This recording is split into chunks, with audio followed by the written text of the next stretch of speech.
సినీ ఇండస్ట్రీలో కథ కంటే ముందే ప్రేక్షకుల దృష్టిని ఆకర్షించేది ఆ సినిమా టైటిల్ మాత్రమే.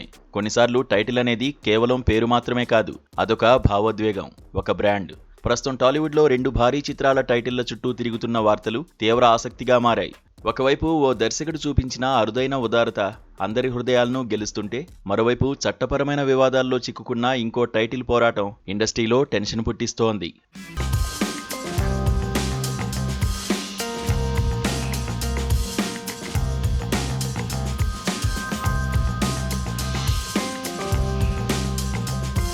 దర్శకధీరుడు SS Rajamouli, super star Mahesh Babu కాంబినేషన్లో రాబోతున్న గ్లోబ్ ట్రాటింగ్ అడ్వెంచర్ మూవీకి వారణాసి అనే టైటిల్ ఎలాంటి వివాదాలు లేకుండా సునాయాసంగా లభించింది. దర్శకుడు సుబ్బారెడ్డి 2023లోనే తన బ్యానర్పై ఈ టైటిల్ను రిజిస్టర్ చేసుకుని కథను కూడా సిద్ధం చేసుకున్నారు. అయినప్పటికీ రాజమౌళిపై ఉన్న అపారమైన గౌరవంతో, మహేష్ బాబుపై ఉన్న అభిమానంతో రూపాయి కూడా తీసుకోకుండా ఆ టైటిల్ను సంతోషంగా ఇచ్చేశారు.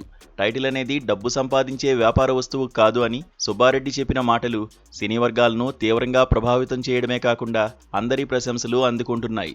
ఇక ఎస్ఎస్ కార్తికేయతో కలిసి కేఎల్ నారాయణ నిర్మిస్తున్న వారణాసి చిత్రం వచ్చే ఏడాది ఏప్రిల్ 7న ప్రేక్షకుల ముందుకు రానుంది.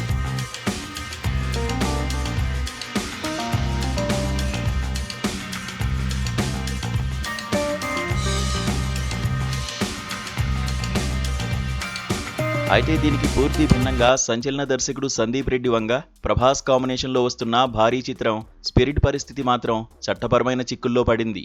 స్వతంత్ర తెలుగు చిత్రం స్పిరిట్ ఈజ్ నాట్ వన్ నిర్మాతలు తమకే ఈ టైటిల్ హక్కులు ఉన్నాయని గళమెత్తుతున్నారు. బాలీవుడ్ ప్రముఖ నిర్మాణ సంస్థ టీ సిరీస్ తమకు లీగల్ నోటీసులు పంపి చివరకు ఓటీటీ లేదా యూట్యూబ్లో కూడా ఈ టైటిల్ వాడకూడదని ఆంక్షలు విధించిందని వారు ఆరోపిస్తున్నారు.